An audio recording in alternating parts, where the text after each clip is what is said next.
Hi everyone, welcome back to my channel, or welcome if you're new here. My name is Hiba, and here on my channel I discuss recent missing person cases.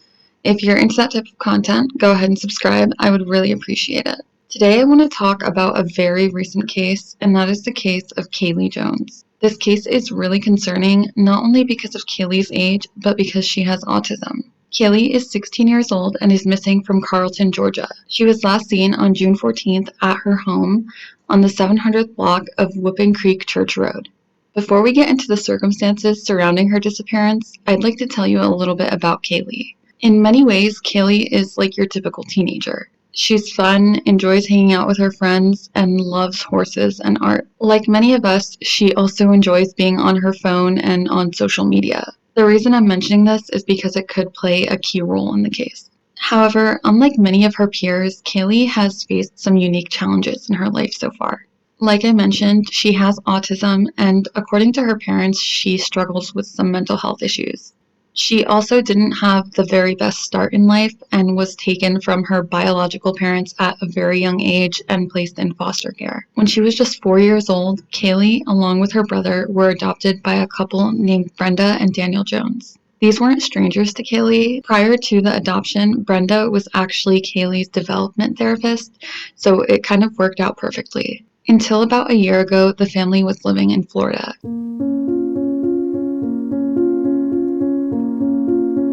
On the morning of June 15th at around 7:15 a.m., Danny received a call from his wife informing him that Kaylee was nowhere to be found. He rushed home from work in disbelief only to realize that the 16-year-old really was gone. It's believed that at some point between 11 p.m. the previous night and 7 a.m. that morning, Kaylee had climbed out of her second-story window and left the area. I'm not sure how they know that she snuck out of the window or how it's even possible. Maybe they have a security system that lets them know when a door or a window is opened. In terms of actually getting out, maybe there's a ladder or some way for her to safely get down. I'm not really sure. She potentially took a blue backpack with her and may have had $50 in cash. 2 days prior to her going missing, her phone was taken away by her parents. To a teenager, this can seem like the end of the world. In an interview with the parents on a channel called Sleuth Mom, the parents explained that they had found some very concerning things on Kaylee's phone. The stuff on the phone that Monday afternoon was 13th. not good. And yes, we argued. There was stuff on the phone that you never. I don't. Yeah. So anyway. So then we went to bed, and she went to bed that night after we had talked. We thought we had talked, and we said love yous and good nights. I mean, we do this no matter what. I mean, it's just one of those things. The things that we're getting into on this telephone are just, nothing as a parent you want to see or hear about. They didn't explain or elaborate on what exactly they found. However, they have mentioned that Kaylee was speaking to strangers, probably older men, online on various sites and apps, including Snapchat. They also mentioned that Kaylee had visited Omegle, potentially after her phone was taken, through her Chromebook. If you don't know what Omegle is, I'm jealous, but it's basically a site where you can video chat or just regular chat with strangers or people who have similar interests. If you've visited the site before, which I don't recommend you do, then you know the types of people on there and the disgusting things that they show. Kaylee's parents also revealed that she had given the family's address to some of these men that she was speaking to, which is obviously a huge no-no. So I'm just going to give you an overview of the timeline leading up to her disappearance. On Monday, so 2 days prior, her phone was taken away and there were some arguments and agitation. This had continued into Tuesday, but had somewhat settled down. Her mom explained that she didn't really speak to Kaylee much that day, and she was kind of intentionally avoiding her so that things could settle down. Danny, on the other hand, spoke a little bit more to Kaylee on Tuesday, and he shared a conversation that the two had. He basically told Kaylee that while they're upset with her actions, they love her and that they're just trying to help her. He also told her that he was glad that she was at home, since he had an eerie feeling that she could have potentially ran away. The reason he said this is because a few months ago, in February, Kaylee did actually run away. And she ran away after her phone had been taken, just as it had been now. However, she was only gone for about 4 hours before police brought her back home. Apparently, after Kaylee ran away, she realized that she was lost, and she ended up getting help from a stranger. Thankfully, the stranger, who is an older woman, ended up calling law enforcement and telling them that Kaylee was with her. At that point, Kaylee had entered this woman's car and even entered her home. In my opinion, this shows just how trusting Kaylee can be.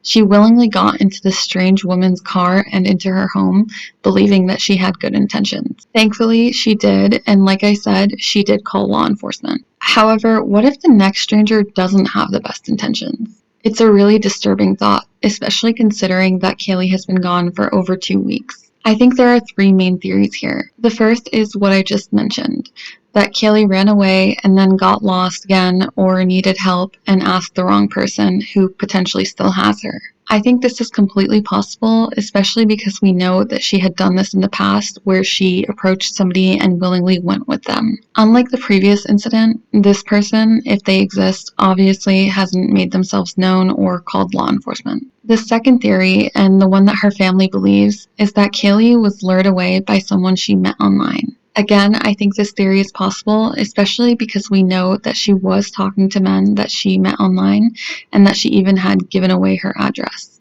We also know that Kaylee seems trusting and maybe a little bit naive. My only issue with this theory is how would she have gotten in touch with this person after her phone was taken away? How would she have told them that her phone was taken and to come pick her up? We know that she had access to a laptop, but there would have to be a trace of the conversation or planning between the two, and as far as we know, there isn't. She obviously can't text through her Chromebook, so it would have to be through some site like Facebook or another social media site. If she wasn't able to reach somebody that she already knew, it's possible that she met somebody in the days after her phone was taken. She could have met somebody on a random site like Omegle, which we know she had visited, and maybe that person picked her up. But I also wonder if it's possible that she had another phone that her parents didn't know about, potentially given to her by somebody that she had met online. If that's the case, she would be able to communicate with that person through that phone, and obviously she could ask them to come get her. If someone did come pick her up, it probably wasn't too far from her home, since she was on foot. Hopefully nearby cameras and CCTV are being looked at to see if there's any footage of her and where she went. The final theory I'm going to throw out there is that Kaylee is potentially trying to get back to Florida, where she previously lived, or to Illinois, where her birth family is. After running away in February, her parents took her to Chicago to spend some time with her biological brother. At that point, he had went back to stay with his birth family. In the heat of the moment, maybe she decided she wanted to go see him again. I looked into it, and Greyhound bus tickets from Georgia to Illinois can be found for less than $100. However, wouldn't she have arrived by now? Most of these trips take about 20 hours. Maybe she's trying to reach the area through other means, like hitchhiking, which, as we know, poses a new set of risks. Regardless, it's hard to believe that she's been out there this long without any sort of help.